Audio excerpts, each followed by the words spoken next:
Assalamualaikum semuanya, ahlan wassalam di channel Hidayah Ilahi Official. Pada video kali ini, admin akan menceritakan sebuah kisah lucu Abu Nawas yang berani menipu malaikat mungkar dan nakir di alam kubur. Namun sebelum lanjut ke ceritanya, mari bantu support channel ini dengan cara klik like, subscribe, dan aktifkan lonceng notifikasinya bagi kalian yang belum ya, agar channel ini semakin eksis dalam mensiarkan kisah-kisah islami.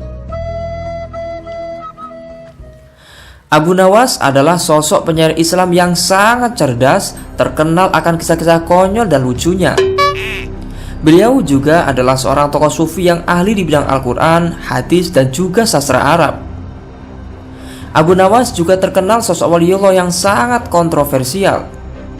Semasa mudanya, beliau juga pemabuk berat dan suka mabuk-mabukan hingga akhirnya bertaubat. Abu Nawas memiliki hubungan yang cukup dekat dengan Khalifah Harun Ar-Rasyid, yaitu raja dari dinasti Abbasiyah. Gilanya lagi, Abu Nawas juga kerap membuat lelucon-lelucon lucu dan juga pernah memancing kemarahan baginda raja hingga dihukum. Namun, di akhir hayatnya, Abu Nawas memiliki tragedi lucu yang sangat menakjubkan. Nama asli Abu Nawas adalah Abu Ali Al-Hasan bin Hani Al-Hakami. Beliau dilahirkan di kota Ahvaz, Iran, dan wafat di kota Baghdad, Irak. Beliau hidup di masa kekhalifahan dinasti Abbasiyah. Beliau adalah sosok lucu dan kontroversial yang terkadang membuat sang raja Harun Ar-Rasyid tertawa bahkan marah sebab ulah gokil dari Abu Nawas. Suatu ketika Abu Nawas membuat ulah lagi. Ketika dia mendapati sang raja, lalu dia menangkap sang raja dan menjualnya menjadi budak. Kelakuan gila Abu Nawas jelas membuat sang raja geram dan marah seketika. Karena tidak terima diperlakukan seperti itu, sang raja kemudian memerintahkan para pasukan kerajaan untuk mencari dan menangkap si Abu Nawas.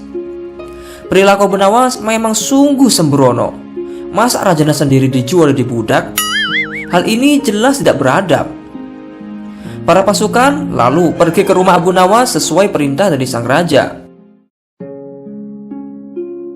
Sesampainya di rumah, Abu Nawas ternyata tidak di rumah. Para pasukan pun tetap berjaga untuk antisipasi kemungkinan Abu Nawas pulang. Namun setelah menunggu-nunggu, Abu Nawas tidak berkunjung pulang. Maka menyerahlah para pasukan dan memilih pergi kembali ke kerajaan. Setelah mengetahui pasukan kerajaan pergi, maka Abu Nawas diam-diam nyelonong kembali masuk ke rumahnya. Diam-diam Abu Nawas masuk ke dalam rumah. Abu Nawas kemudian menuju kula untuk berwudu. Setelah itu dia mengerjakan sholat 2 rakaat. Setelah sholat, Abu Nawas kemudian berpesan kepada istrinya dan untuk menyampaikan pesan itu kepada sang raja apabila datang mencari dirinya. Tidak berserang lama, Abu Nawas meninggal dunia.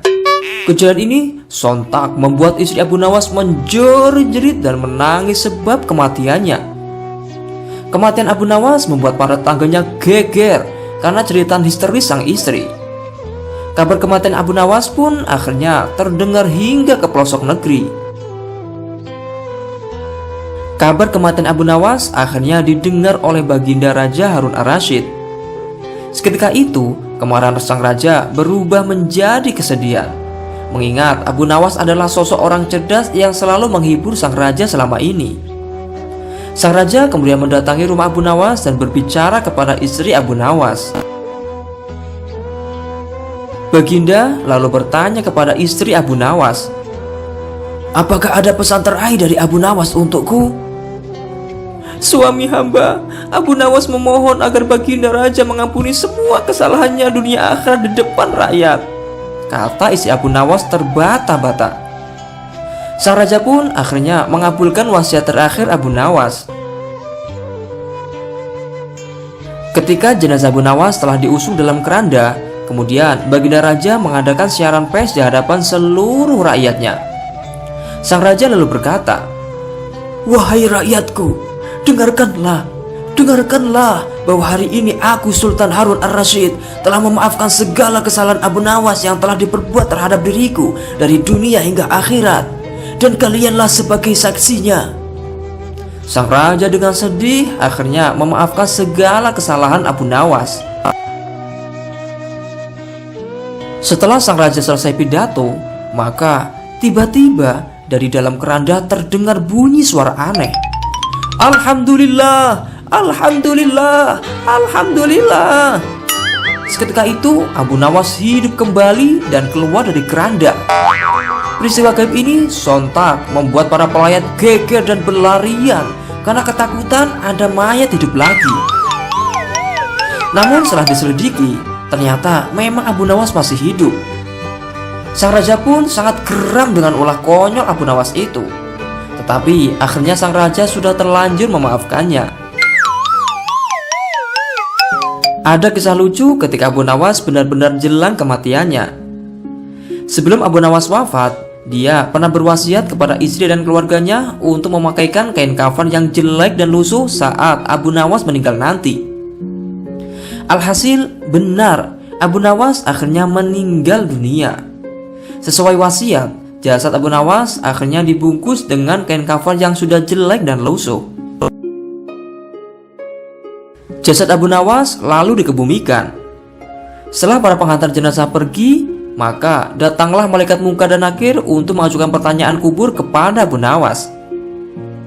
Tidak diduga, malaikat itu lantas kebingungan dengan kondisi ruh manusia di depannya. Hal ini disebabkan orang itu terbungkus kain kafan yang lusuh seperti penghuni kubur yang lama. Setelah berdebat lama, kedua malaikat itu akhirnya tetap mengajukan pertanyaan kubur kepada orang itu. "Siapa Tuhanmu?" tanya malaikat kubur kepada Abu Nawas. Dengan pedenya, Abu Nawas menjawab, "Wahai malaikat, tidakkah kau tahu kain kafanku ini sudah lama dan bukan kain kafan orang yang baru meninggal?" jawab Abu Nawas. Mendengar jawaban aneh itu, malaikat Munkar Nakir tambah kebingungan. Sebenarnya memang kain kafannya terlihat sudah lusuh, tapi anehnya galian tanahnya masih terlihat baru. Peristiwa aneh ini lantas membuat para malaikat geleng-geleng kebingungan.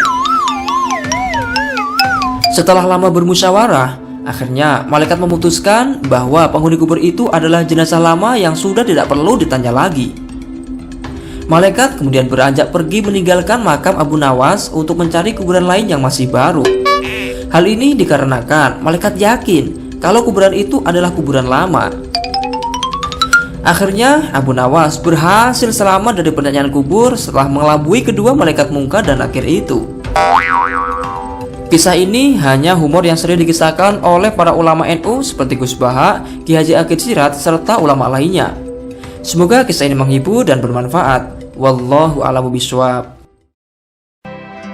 Kunjungi juga website resmi kami di alamat www.hidayailahi.com agar kalian bisa mendapatkan kisah dan cerita Islami lainnya secara gratis. Dan jangan lupa follow websitenya juga ya. Wassalamualaikum warahmatullahi wabarakatuh. Ila liqa, ma'assalamah.